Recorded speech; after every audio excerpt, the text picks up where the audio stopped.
The following podcast contains alcohol-enhanced conversations about alcohol, as well as a potential for discussions about topics of dubious, disturbing, possibly offensive, but usually hilarious interest. The opinions stated herein are solely of the persons making them, and any endorsement of these opinions by any other party is not implied. Foul language is likely, but intolerant viewpoints are not. Listener intoxication is advised.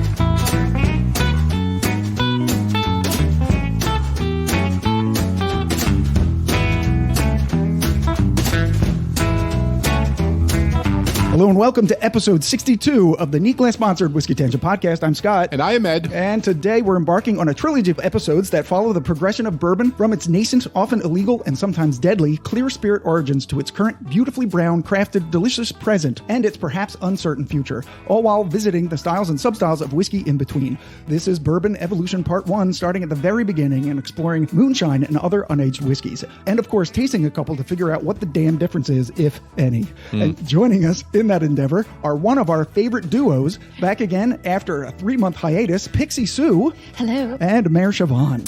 Hello, hello. But before we get to the tasty history and tasting mystery of clear spirits, Ed's here to bestow upon us the bevy of blank boozes that will be embodying the belligerent forebears of bourbon tonight. Thank you, Scott. Right, so for the first part, we're going to taste a moonshine that's really popular right now. It's Tim Smith's. It's like he makes it in his garage.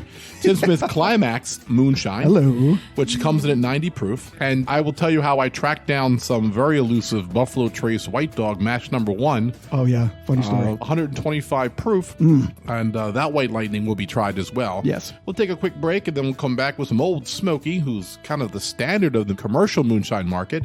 We decided to get one of their flavored ones, apple pie moonshine. Yeah. And so we're going to have that, and that's only 70 proof, so we'll drink that by the gallon. And then Scott's taking some of the moonshine that we used in part 1 to make a few surprise moonshine cocktails, and we'll try that to see if we can improve on the moonshine, which I'm not really expecting a hell of a lot of. Yeah, me neither. I mean, sometimes, you go to the podcast, you got to go to work, This is an evolution of bourbon, and, but it's very patriotic, right? This is what they were drinking like in the 1800s. Yeah, see, this is what we were drinking. That's right. Yeah. Even before that, before they started talking like right. that. Yeah, before that was like the 30s, but yeah. Right. So I have, of course, a moonshine history. It's a little long, so if you have any fun comments to make throughout, please do. Here's one. Would I turn the gas on if my friend Shavonne was hiding in the stove? Would I do that? Yeah, you might, Travis, you might. Now look, would I turn on this gas if my friend Rocky was in there? You might, Rabbit, you might. So here we go. This is moonshine history, mostly from an article titled The Shockingly Violent History of American Moonshine, written by Dylan McLaughlin for coolmaterial.com. The word moonshine dates back to 15th century England, when it was used to simply describe the light coming from the moon. A bit later, it began You're going really deep on the word moonshine. You went back to moonshining as the origin story. Exactly. So what happened was the moon would shine down, so that's where they got moonshine. You know why? Because we're a grassroots podcast. That's right. Okay. It's literally one sentence. You told us to jump in. I did. This is all my fault. A bit later, it began being used to describe work that was done by the light of the moon. But it wasn't until the late 1800s that it would describe the act of making liquor illegally, as well as the illegal liquor itself. Indeed, today, moonshine is still technically illegal for both tax and safety reasons. Oh, tax. Yeah, which I'll get to. And yet, you can definitely buy liquor described as moonshine on the label, which are not whiskeys, but they're also not whiskeys. So how did things get so confusing? Well, like most things whiskey, the Scotch and the Irish are to blame. In the years before the Revolution, there was a massive influx of English, German, Scotch, and Irish immigrants. At the time, there was a famous saying that went, when the English came, they built a church. When Germans came, they built a barn. When the Scots and the Irish came, they built a still. But owing to long-established prejudices, the Scotch-Irish folk were forced to settle on the edges of the English colonies in the isolation of the Appalachian Mountains, where they were free to carry out their rabid love of whiskey. In fact, so rabid was their love for the clear liquor that they basically used it as currency, trading it for goods and services because it was easier to distribute farmed grains in a compact liquid form rather than in bulky bales that were ripe for infestation and spoilage. And for a while, things in Appalachia were swell. But then came the Revolutionary War and the ensuing need to pay for it. In 1791, Secretary of Treasury Alexander Hamilton instituted an excise tax. Somebody should shoot that guy. Too soon for that? Oh my God. Which jacked up the price of whiskey everywhere, causing the Scotch-Irish distillers to begin tarring and feathering any tax collector brave or stupid enough to wander up their mountains. It's an overreaction, just a little bit. This sentiment spread farther into western Pennsylvania and ultimately culminated in a mob setting fire to a tax collector's home near Pittsburgh, whereupon President George Washington had heard enough. You know what I did hear? What? They said Pittsburgh, but they came from Jersey to do the job. Did they? Yeah, because it was a mob, so. The Jersey mob. Yes. All the way back then. All the way back. Dude, Wow. yeah. I think there was a reality show. Tony Soprano, all the way. All the way. Yeah, his great. Oh, great, yeah. Yeah. Yeah, they sailed over too. So. All right, so George Washington had heard enough. After organizing 13,000 federal troops, he marched into the state and crushed the so-called Whiskey Rebellion with very little actual fighting. Amazingly, there were only 2 men convicted of treason, both of whom were pardoned by Washington, and the tax that caused the whole ruckus was repealed by Thomas Jefferson a few years later. So the rebels and the Scotch-Irish were back to pretty much where they were before, living the sweet life of distilling and drinking their unaged whiskey. But then came the Civil War and the ensuing need to pay for that. In 1862, Abraham Lincoln signed the law establishing the Internal Revenue Service. Boo. Ooh. Yuckaroo. That's why you're on the penny. Yeah. I get it Because now. they count every cent. Which was tasked with collecting taxes on luxury goods like liquor and tobacco. When tax collection resumed in the Appalachian Mountains, local distillers once again reacted violently, but they also went nocturnal, performing their now illegal activities at night, and thus the modern usage of the term moonshine was born. Oh, it's a wonderful night for some moonshine. Let's drink some whiskey, go blind. It's a wonderful night for some crickets. Let's sing some songs and they'll whine. I picture crickets with like top hats. They're much more blue collar. They're much more blue collar. They are. They hang out by the dumpster and smoke cigarettes. And drink coffee. Ham and eggers. They're like, hey, how you guys doing? Hey, Sue's coming over. She's a hottie, huh? She's almost my size. You know what I mean? I don't know I'm available. She's almost my size. Once you go cricket, you never walk right. You know what I'm saying? Oh, my God. Thank crickets for that Wow. comment. Yeah. All right, so fast forward to Prohibition, which made distilling without a license illegal, which in turn led to all sorts of negative unintended consequences, as we discussed in our first Whiskumentary way back in Season 2. Mostly dubious endeavors like the Mafia, bootlegging, and NASCAR. Yes, NASCAR. You see, a little more than a decade after Prohibition ended, many soldiers returning home from World War II, armed with new mechanical skills, took on work as bootleggers. They modified their cars to maximize moonshine transport and developed their driving skills to evade the law. And on their free days, they would participate in races against Just a each good other. old boy. Never meaning no No harm. Yeah, exactly. They would participate in races against each other, which eventually became NASCAR. But getting back to the spirit itself, moonshine has always had a bit of a bad reputation because if you didn't know what you were doing, your distillate can contain methyl alcohol, which can cause kidney failure, blindness, and even death. Also, an improperly constructed still can explode if the distillation gases aren't siphoned off properly. I actually had a relative that went blind From drinking moonshine. Yep. moonshine. No, not at all. It's totally unrelated. That has nothing to do with this. It was from masturbating, I hear. Oh my God. I think it was like a cousin of my grandmother's. Really? Yeah, he went blind. Did he make his own? Yep, he made his own. That's what I mean. If you don't cut it off at the right point, you get the bad stuff. That's a scientific term. You get the bad stuff. Add in the whole tax evasion thing, and you can see why making moonshine is still illegal today. So, if you see a bottle on the shelves labeled as moonshine, white whiskey, or white dog, they're really just marketing terms. And as far as the U.S. Tax and Trade Bureau, or TTB, is concerned, these spirits exist in a gray area that even they have trouble categorizing. Whether it be a neutral spirit, a grain spirit, a vodka, or a specialty spirit, they're all perfectly legal. So legal, in fact. How legal is it? Why, Sue, they're so legal that they're in danger of becoming a corporate cash grab. Following the success... Oh, yes. Following the sex of Ole Smoky Tennessee Moonshine, And the 12 years running cable TV series, Moonshiners, which will come up again later, Moonshine's storied history is being exploited by larger companies looking to turn a trend into a profit. Indeed, Jim Beam, Jack Daniels, George Dickel, and Buffalo Trace all have their own clear spirits on the market, and it actually makes a little bit of sense. If the unaged clear distillate tastes good enough, why not skip the barreling and get it to consumers right away? Well, no reason except that maybe it doesn't taste good. But that's what we're about to find out right now. All right, so the first one up is going to be the Tim Smith Climax Moonshine, right? And I got a little story from barrelsandmash.com. Yeah. In 2011, the Discovery Channel launched a TV show called Moonshiners, which Scott just referenced, which chronicles the lives and crazy happenings of a group of guys, including a man named Tim Smith, who makes white lightning in the Appalachian Mountains of Climax, Virginia. You gotta love those people. They said, fuck it. You know? Literally. Literally. While it may seem like a terrible idea to let a full camera crew film Hey, you... I live in Blackwood. Shavonne, comment? Nothing to say. And while it may seem like a terrible idea to let a full camera crew film you doing illegal things, these guys somehow managed to make whiskey and evade the authorities. Wow. But did they really? Because what they don't want you to know is that Tim Smith started his own legitimate liquor business about 10 years ago. Just 2 years into the show's run, it's called Tim Smith Spirits. They produce a bourbon, a rye, a blended whiskey, and of course, clear spirits branded as Climax Moonshine. Tim also claims that his moonshine is a 100-year-old family recepe. Like, Yeah. No, they they're all always- are. They're always Right, claiming exactly. I know, right? Now, there's no way to verify, but regardless, he definitely milking the whole Appalachian nostalgia thing. Totally. Milking it to climax. I think this will be our first episode banned by the church. Be a sponsor. Yes. Like, wait a minute. Can I not? What do you think? Catholic Church, new sponsor for the Whiskey Changer podcast. I Right. think we just I lost thought we were them. outside of FCC regulations. Yeah.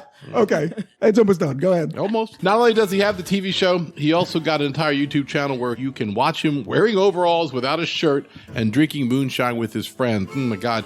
If I haven't watched hours and hours, just, milking myself to climax watching that show. Oh my God. So this brings us to Tim's legal moonshine, which is what we have today. Climax Moonshine is selling pretty well, and I've had a few of the liquor store guys say it's the only moonshine that, besides Ole Smoky, that really sells. Yeah, and I guess it's because of its tie-in to the show that's very popular. Right, and so that's in our neat glasses, which we have labeled number 1. Yeah, they're number one neat glasses. Lids are wrong. We're scrolling a bit. The proof is 90. The mash bill, 80% corn, 10% rye, 10% malted barley, and a small amount of sugar cane. Interesting. The distiller is Belmont Farm Distillery in Culpeper, Virginia, and the owner is Prost Beverage Company, who licensed the rights from Tim Smith in 2013. The price is about $30. Ed, you picked this up? Yeah, 32. 32. $32.99, I think, before tax. right. And once again, if you don't own a neat glass yet for tasting whiskey, you're missing the boat. Please go to neatglass.com. So if you put in whiskey tan, you'll get 10% off your first order. All right, so let's nose it. All right, so I want everyone to temper their expectations. Oh, wow. Wow. God damn it. Oh my God, it smells like tequila. Oh, my God. Oh, it's very papery. Oh, I don't like the smell at all. So, I'm not drinking that. I don't know what. Smells like regrets. wow. I mean, it is It definitely... smells like something I would dip my Easter eggs in for coloring. Or your nails after you Yeah. get the color off. Yeah. Yeah. I think this is going to strip my liver of my liver. Oh my God, this smells awful. Yeah, it is really rude. It is worse than I expected when I was expecting bad. Like, I guess Everclear, like just fire, and Yeah. but it's only 90 proof. Yeah. I'm not even going to try to get nosy notes from you guys. Let me tell you what Barrel and Mash says. Bright, sweet corn, and sugary, almost rum-like quality. This is on the nose. There's no heat from the rye, and in a neat glass, there is no ethanol burn. No, that's true. But it really does have a tequila finish on the nose. Yeah, it's very acrid. All right. God. Well, listen, we Whose idea was all came here to taste it, so we have to taste it. This was my terrible Taste idea. it. Right now, all of you. Taste it. Taste it. And I should mention that we are recording this on April Fool's Day, so it's a perfect day to do foolish things. All right. It tastes a little bit better than it smells, but just a little bit. No, the aftertaste. Oh, What is wow. that? That's Elmer's flavor? glue on wood. black licorice? Do you smell black licorice? Yeah, a little. Taste April Fools! Seriously, do you get that kind of? I'm trying. You're trying, to pull yeah. something It out makes of this. me It's- want to yeah. drink James Pepperberg. It makes me want to What does build a this make house you with want wood to? because that's all I taste in my mouth. Sweet corn is by far the main component, they say, but sugarcane adds a different layer of sweetness. There is sweetness. I'm not going to say there isn't sweetness, but it is masked by this grotesque finish that I can't even begin to explore yet. It's like licking paper. You have a You're piece right. of You are paper, not even absolutely paper. right. It's like Yes. it's not even. That's not even strong enough. like guys. like That's too cut much. wood or something. Like you would cut lumber or well, something. paper is made out of what? Yeah, wood. paper- So yeah. it's in that wood family. It's in that ballpark. They say there's a slight cereal note and rye lurking in the rotten background. cereal. Yeah. Is it rotted? Rotten wood, rotten paper, Rotted cereal. Rotten wood. licorice. The mouthfeel is being velvety and rich, thicker than I expected. That's what she said. I'm going to add some water in it, see if it does anything. I mean, how do true. people drink this? They can't be drinking this straight like What this. does it cost? It was $30. $32. But Yeah. I think we see why there's so many flavored moonshines. Yeah. And I feel like when you see people drinking the Old West, I feel like this is what they were drinking most of the time. Like, you do 4 or 5 shots of this, you'll get there. It's not a pleasant way to go, but No. Is this a drink that you do more shots with instead of Oh, is fuck it yeah. Right? Probably. Okay. if I had to, Yeah. gun to my Gun head. to your head. Yeah, like you have to drink 5 ounces of this. I'm like, well, I'm doing it in 5 shots. So it's a shot drink. It's not like a sipping. Oh, I mean, this I particular one is not a sipper. No. Can't imagine people sipping on this. No. Now, the finish, which we hate, let me tell you what they talk about that. Finally, the rye comes out. As the sweet corn and sugar dominance fades Oh, it's going to come out. and some spice comes to the front, it's not much, but it's very welcome and helps bring a bit of complexity to the sip.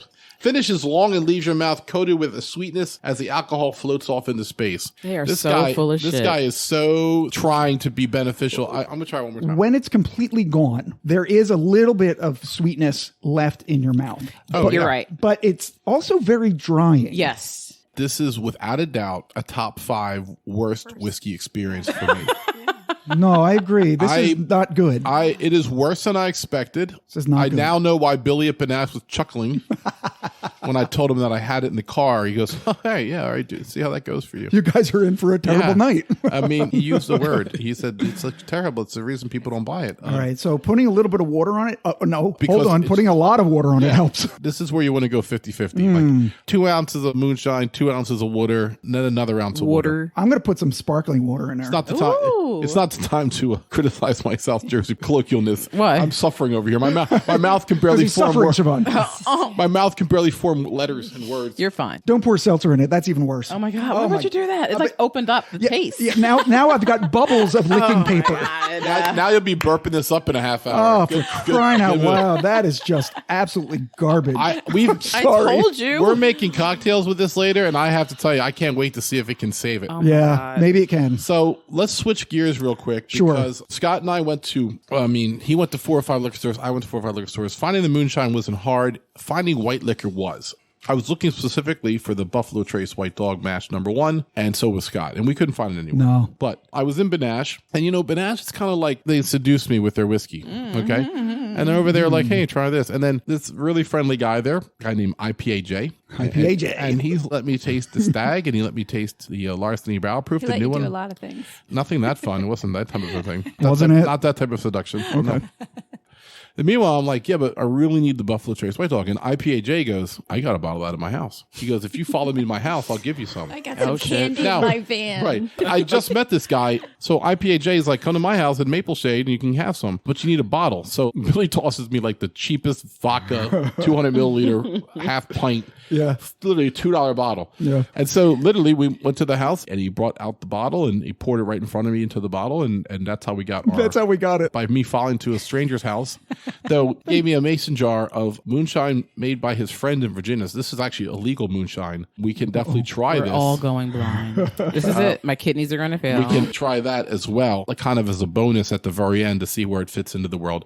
This is made by his boy Coons up in a still in the hills of West Virginia. Or Virginia. I think it's Virginia.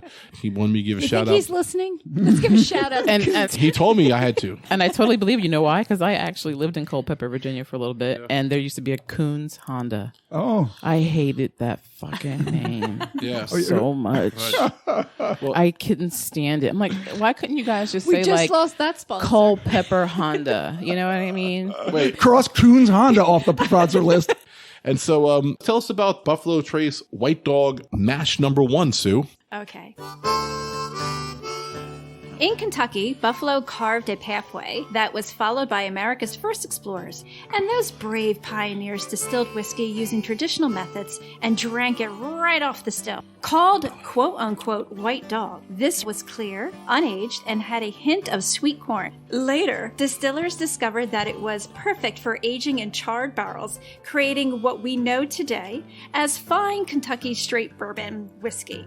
And more than 200 years later, we're still following centuries of time-honored distilling tradition and making whiskey on the spot where ancient buffalo once crossed the Kentucky River. Such an obscure reference. A little tumbleweed. Yeah. There hasn't been a fucking buffalo in Kentucky in like literally 200 years. That's from their website. That's like saying, in New Jersey with our dinosaur rye. Dinosaur Rye. We go back to the tradition of dinosaurs roaming New Jersey. Like, how obscure, bro. All right, so the stats of this proof is 125. Oh my God. The mash bill is not disclosed, but it's their number one mash bill that they use, which is purported to be about 10% rye. So you can extrapolate the corn and the malted barley from that. The distiller, of course, is Buffalo Trace in Frankfurt.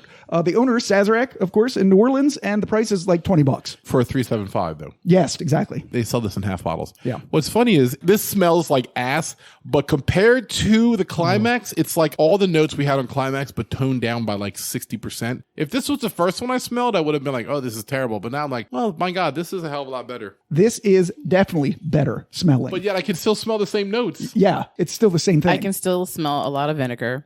Yes, it is vinegary. Yeah, I'm still dying eggs Yeah, with still Shavonne. dying eggs.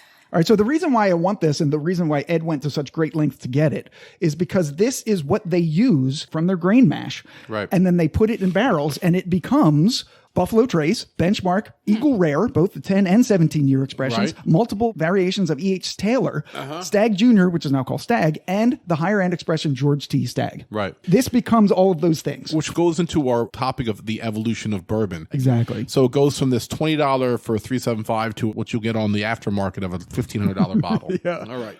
All right, let's give it a taste. Oh my God, I'm The so smelling- nervous. I know, right? I'm literally so scared. nervous. Oh, wow. It's definitely a little sweeter. Wow. This is way better. It still isn't good. I feel like I should be boiling ribs in this. But this way, can we agree this has actually got some flavor to it? It Yes. finishes way better. The bad taste is kind of more in the front for this one, and then it finishes with like a little bit of a corn sweetness. I get like a rye spice almost immediately. Yeah. And then I get corn sweetness later. It absolutely tastes better than the other thing. It's got a nice hug, but yeah. the taste is not appealing. It's to not me. great. Right, so Yeah, I could not drink great. this. Like the other one, if it wasn't for being on the episode, I would have poured it out. I wouldn't have taken a second sip of it. But this, I would drink this if someone gave it to me. I wouldn't drink it every night. I would drink it once a year, just if I'm camping somewhere and I'm being like, hey, let's. Yeah. You didn't have anything else. Yeah. You're really not putting the bar up to a No. higher. But I We're mean, not. I want to be clear that this is something that's worth tasting. It's worth tasting to see where the roots of I bourbon gotta and whiskey come disagree. from. I could see this definitely being something that you mix with. Yeah. But I can see why they would use this, as a base because it has other attributes to it, but the taste itself is like something they have to hide. So I get a little bit of like grapey sweetness in it, which is very strange to me. But the cool thing about it is the fact that they do turn this into real whiskey. And I think that's why it tastes different because Yeah. with no disrespect to Climax, but disrespect to Climax, it's just a better starting whiskey. Don't disrespect Absolutely. the Climax. You know? Yeah. And remember that when we were drinking this is 125 proof. And it's- That is strong. incredibly smooth Yes. for 125. It's 35 It is. more, and Yeah. this one is way better. So, Sue, tell us some tasty notes. Off of the paper or... Yeah. Tell us the tasting notes from This is Whiskey Reviewer. Okay. After the first whiff, the intense alcohol drifts away, and the nose is... Redolent. Thank you. Can't give me something past third grade. I know. here. I'm sorry. With corn and trampled grains. But then as you really study the aroma, you find sweet cereal and milk. Yeah, no. The Yeah, that's a mouth, weird tasting note. the mouthfeel is big and boldly tingles. Okay, now that's Yeah. just rude. It is big mold. Big It mold is, and it mouthfeel. boldly tingles. Wasn't that your name? Big and boldly Bold tingles? Yeah. BBT? It's my Tinder profile. Big boldly tingles is in the house. 27. 27 centimeters. Ooh, that's not bad. Look it up. Yeah, it's like 10 inches. Yes, That's it is. nice. Yeah, that's not true, but Ask me how I know 27 centimeters. he doesn't even know. He doesn't know. Because I looked it up. I was going to say he doesn't know it because we know that's a lie. All right. Yeah. But if you're careful to hold it in your mouth for about 5 seconds, it becomes surprisingly soft. Wow. That's, So it tastes like whiskey dick. Okay, great. Awesome. Wow. Awesome. there's no way he didn't type that and laugh out No, loud. that's something Did I you swear realize what you were reading- typing? I swear reading this. And now the next note is finish. Yeah. There's the more. thing. There's more. Seemingly short at first. That's what she said. Well, it always is, right? You're a grower. No. It's a grower. Grower, Yeah. yeah. Wait for it. Yeah. It's a wash with corn and a rye-like spiciness. Yes, I agree with that. But then it becomes creamy. No, Floral. yeah. I'm not done. Damn.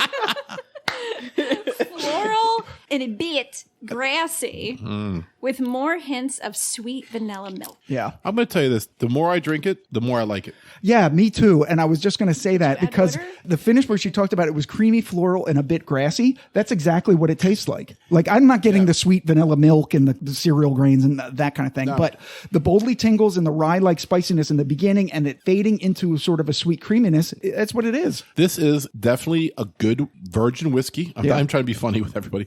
It's just a great, like, He's trying to be serious now, guys. it is a God, great sorry. base. Sorry. Big and boldy tingles is trying to be serious. It is. Oh my god, that's so hilarious. BBT. BBT. 2.5. The BBT Rita.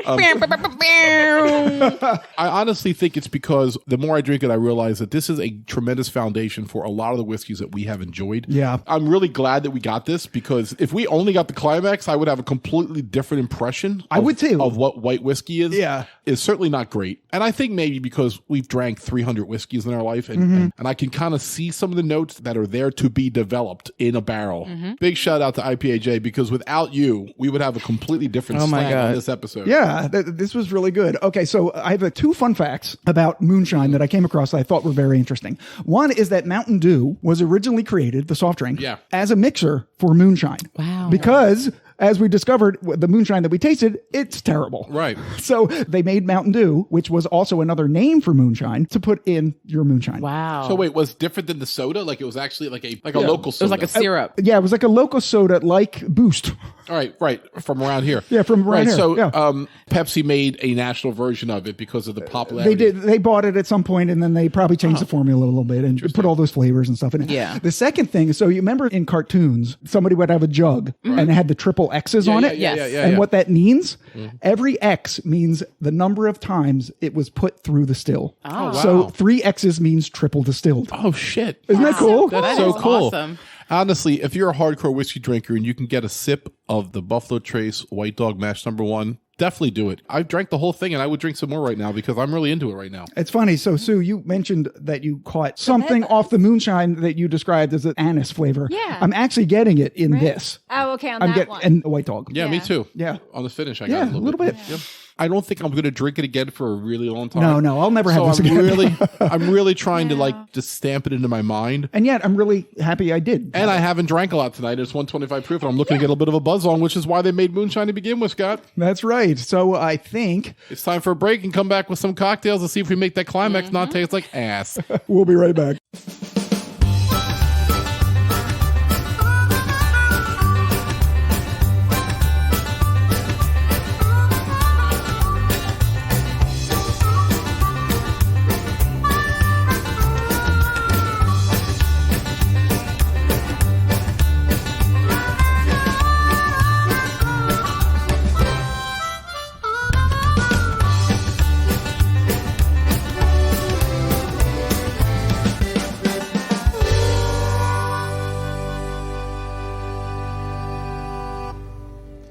Okay, so we are back with our terrible moonshine versus white dog whiskey episode.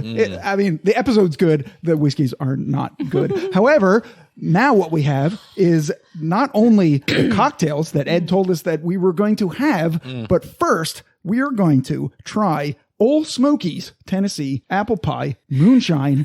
after Shavonne tells us a little bit about it. Right. We wanted to have some commercial moonshine, and Old Smoky has, my God, 24 expressions. Yeah. Ole Smoky has been making moonshine in the Smoky Mountains of Tennessee ever since our great-great-mamas and papas stepped foot in the area over 100 years ago. But it wasn't until Tennessee state law changed that we were able to legally open our first federally licensed distillery in Gatlinburg on July 4th, 2010. Of course, the moonshine business hasn't always been on the right side of the law, but since it led us to where we are now, crafting some of the best moonshines and whiskeys you're ever going to taste. We'll be the judge of that. You could say it was totally worth it, and you'd be right. Today, we still make the same kick-in-the-mouth moonshine that folks have loved for over a century. But we've also continued to innovate with flavors that made us famous, like peach, lemon drop, apple pie, strawberry, peppermint, sour watermelon, butter pecan. Watermelon. You're such a Malone.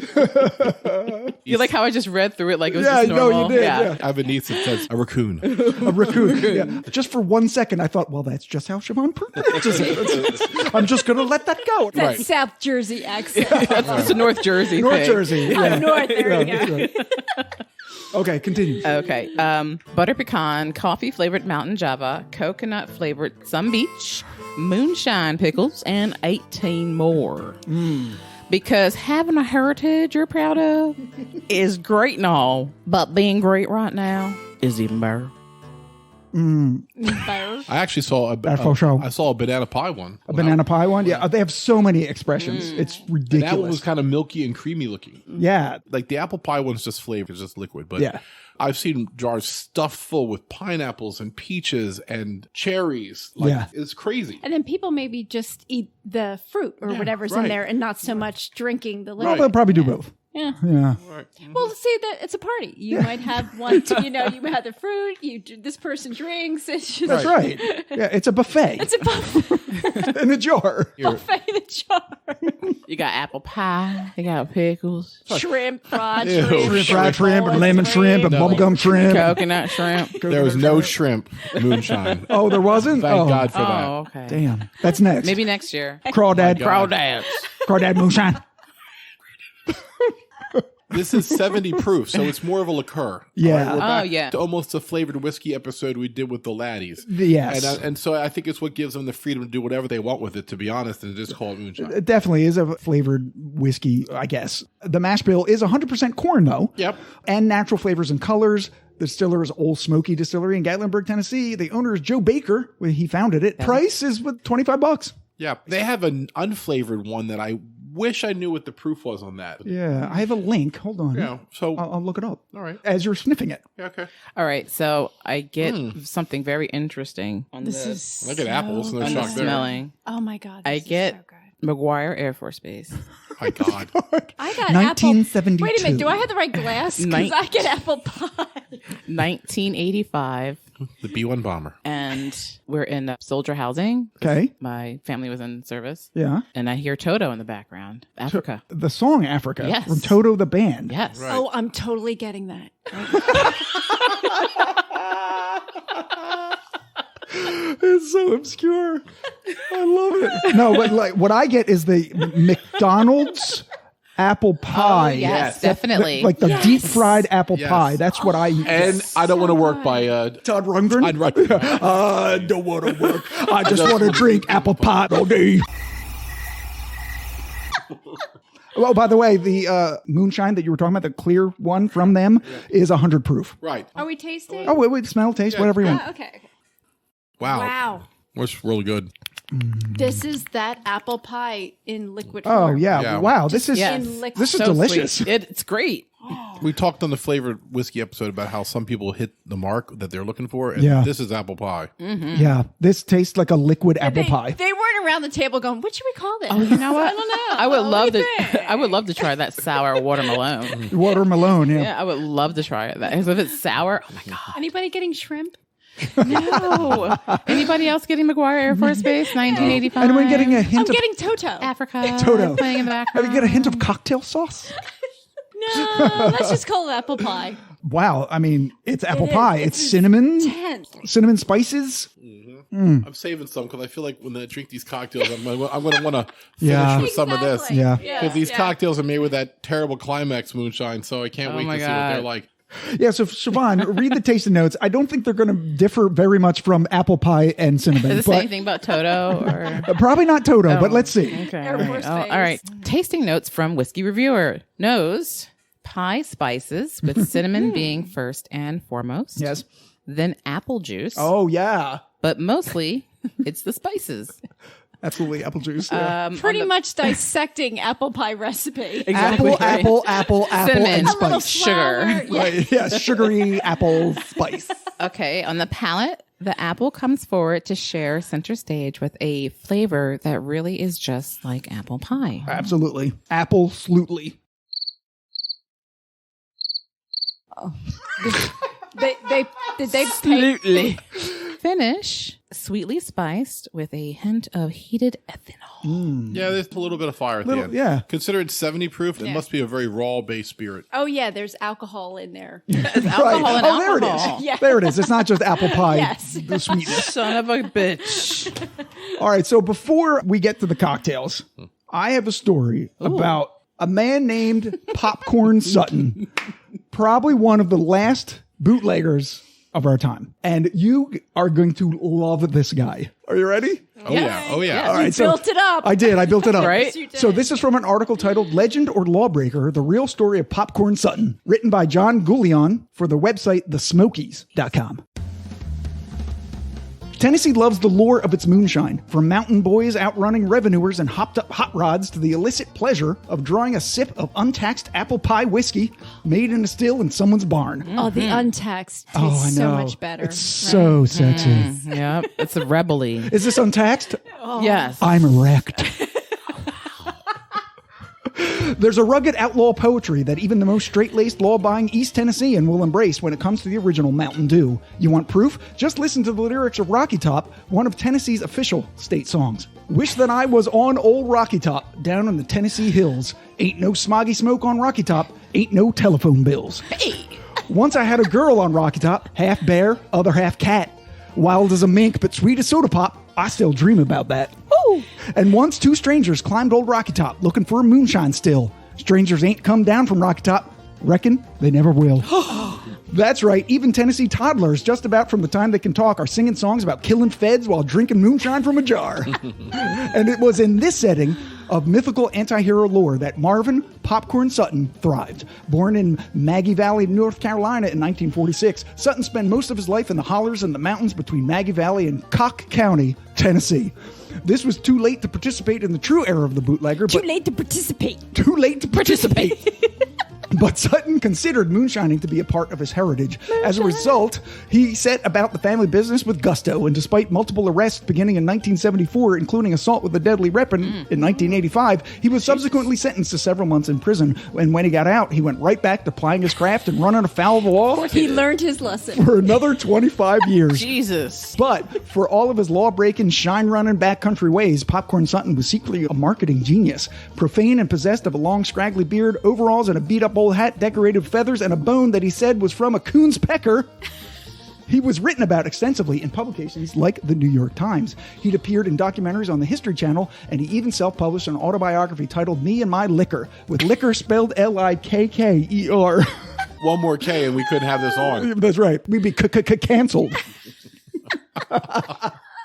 And so, for years, he was the living caricature of Old Smoky Mountain Man. But in reality, he was a contradiction. One part authenticity, one part money, and one part fame. Money. In a memorable 6-minute stretch of the documentary, This Is the Last Damn Run of Liquor I'll Ever Make, he curses roughly 75 times. But in another scene, he eloquently explains the science behind the distillation, and the stills he builds are a marvel of engineering made of nothing but stones and mud in a way that suggests that he could have had a nice career in construction if he had wanted. But Sutton didn't really have any interest in living the life that the rest of us lead. At one point in the documentary, he takes a break and tells the camera that he started smoking and drinking at the age of 6. Braggart. Yeah, they say that smoking and drinking will kill you, but my granddaddy lived to be somewhere around 90 years old. Right. And when he died, they said it was that damn old liquor and cigarettes what killed him. I don't believe that, but I ain't going to worry about it. I ain't going to see 90 anyway. And well, spoiler alert, He didn't. In March 2008, Sutton told an undercover federal officer that he could sell him 900 gallons of moonshine, Oh my gosh. which led to an ATF raid, a guilty plea, and 18 months in federal lockup. But rather than go back to prison at 62 and having been previously diagnosed with cancer, Popcorn Sutton went out to his car, ran a hose from the exhaust pipe to the driver's side window, That's how you do it, brother. Exactly. locked right? himself in, and started the ignition. In one of his documentaries, he said, "This is a hell of a way to make a living, this goddamn liquor, but I don't think anyone believes that he'd have wanted to do anything else." That was good. He lived how he wanted to live. He did. Yes. But, you know, You could have done that 18 months and another 22 years after that, like his granddaddy. Yeah, I guess he didn't have a good time the first time he went in, and he had cancer. Cancer, and- yeah. How Yeah. bad was his cancer? Did we know? I don't know. Well, God bless him for that. But Okay, so now we have 3 moonshine cocktails that I've named in funny ways. So I made basically moonshine versions of the 3 cocktails we made on our original episode 5, our God. first cocktail Oh, no. episode. Yeah. So the first one is the Moonhattan. Moonhattan over my hammy. Which glass? This one. Oh, God damn it. Basically, this is just the 212 Manhattan with the whiskey replaced with the crappy Climax All right, I'm moonshine. not smelling any of these. I'm going to make that clear right now. I Yeah, can't smell it. it's that leather paper tequila thing. Oh, my God. All right. Yet I keep smelling it. You know, Yeah, I know. It's horrible. I got to smell it again. I think Sue and I are owed another episode because this was just Is it bad? unfair. Oh, my Is it bad?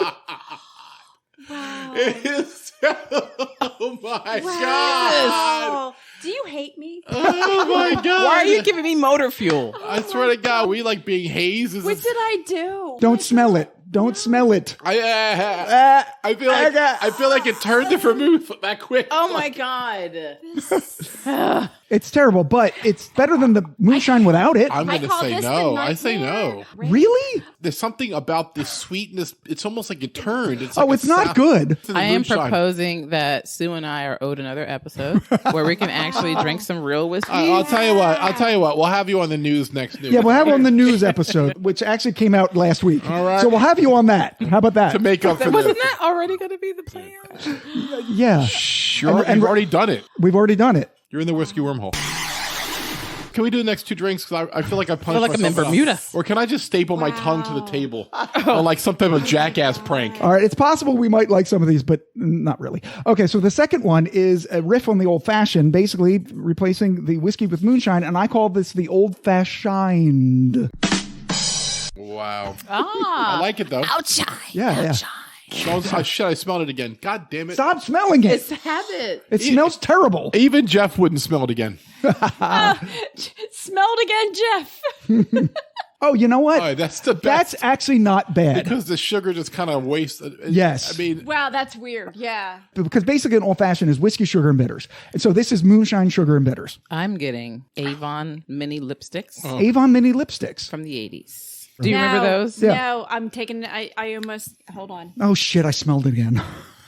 Damn it. God, it smells so bad. But She's that, onto something here. So- Not that it's a good thing. Right. Okay. Right, we're no. just No, trying but to yeah. associate this with something. But I want to see that's what just- fancy name you came up with the last one, Mr. Oh, Brady. so the third one I made was the Boulevardier, which is whiskey, vermouth, and Campari in equal measure. I can't believe I'll be looking forward to the Campari. And the name I came up with is the Bootleg Vardier. Nice. Uh-oh. I mean, really, the names are why I made the drinks. All right, let's taste this one. Okay. That's also not bad. I don't know why the Manhattan's so bad. They're all bad. You're just. It's all no, relative. Sue, you are not wrong. But why is the Moonhattan so much worse than the other two? Oh my God. I'm getting grapefruit on this Yes, last one. absolutely. You know what this Right? tastes like? Yeah. If you had some Luxardo cherries from like 1985 and you tried to eat some of Expired. them. I can't get it off my tongue. Right. Well, drink more of the apple pie moonshine. And that's why I saved it. I'm drinking that right now. That's right. Yeah, this last one with the grapefruit, I'm going to put some water in there because this is the only one I Water. think I can actually tolerate besides the apple pie. And the apple pie is good. Yeah. So, I mean, the Boulevardier, the bootleg Vardier, tastes, The booty? yeah, we'll call it booty for short. Right to its friends. Yeah. This tastes the most like its actual cocktail. Okay. The Moonhattan was awful. The old fashioned wasn't terrible, but the bootleg Vardier tastes most like an actual Boulevardier, but it's not that great. No, it's really not. If you thought the apple pie tasted good when we first sipped it, it tastes like a salvation. It tastes like the water after you've been rescued from a desert. It's absolutely the best of the 6 things that we've tried tonight. The apple pie moonshine. Yeah, I mean, but I think it's just so sweet. Oh, it's very sweet. Oh, God, yeah. This would actually make a good cocktail, I think. The Yes. apple pie moonshine, you could absolutely. put it in something and Yeah. make it. Absolutely. Yes, you're right. We do owe Sue and Shavonne an actual episode with real whiskeys on it because, well, I did this for the Bourbon Evolution. absolutely. Right. It was for a purpose, but these were not good. And we thought you would hate it, which would make more coffee. Exactly. But I don't think we expected to hate it just as much. Exactly. And for the most part, we did. Though You're being kind. though I Me will- and Shavonne, we're telling it like it is. I would say that the white dog was very interesting by the end of the night. It was. That was probably number 2. The apple pie was number 1. The white dog was number 2. The Climax and all the drinks were below it. Yeah. I would take some of the drinks over the Climax. I mean, I agree with that. Not the Moonhattan. That was awful. I think that's a fair statement. And I don't know why. These glasses are just filled with regret. I mean, really, They are. it's, They're filled with regret. I hope that the people out in podcast world appreciate what we've done for you tonight. You no longer have to do this now. This is the service we If you perform were for you. wondering, Right. maybe. Yeah, No, right. When you grab, when you're don't. grabbing the old smoky apple Nope. pie, you're like, should I get some original? No, you No, don't. No. You don't have Just to. get the apple pie. Get the apple pie and sit around the fireplace and be like, aren't we bootleggers? Aren't we? Put on some overalls. Yeah. Don't wear a shirt. Right, exactly. Like, oh, we went camping and drank moonshine. We're tough. Yeah, by all means, do that with the old smoky. All right? We done? We are done. Thank So God. I'd like to thank the girls for suffering with us. Yes, thank you, Sue and Shavonne, for joining It's us. rare that you haze jacket winners, but Yes, indeed. But What happened? What did we do? I know. It's like, welcome to 2023, the New World Order. If you don't think Gabe's going to get some of this, you have another thing We coming. have saved all this for Gabe to try so he can suffer with us. I think Absolutely. you should make one of those infinity bottles. Oh my God. Oh my God! Of all the things together. Yes. Oh my! Oh my God, one sip of hell. And if you spill any of it, probably just singe right through your skin. It would go through the floor like the alien's blood. Yes. Or like the bathtub in Breaking Bad. Yeah. Jeez. So let's get out of here so we can go drink some Yeah, better whiskey. Yes. Take us out. This is part 1 of the Whiskey Evolution story, and it can only get better from here. Has to. So for the Whiskey Tangent Podcast, I'm Ed. I'm Scott. I'm Shavonne. I'm Sue. Cheers, everybody, but not with this stuff. Later.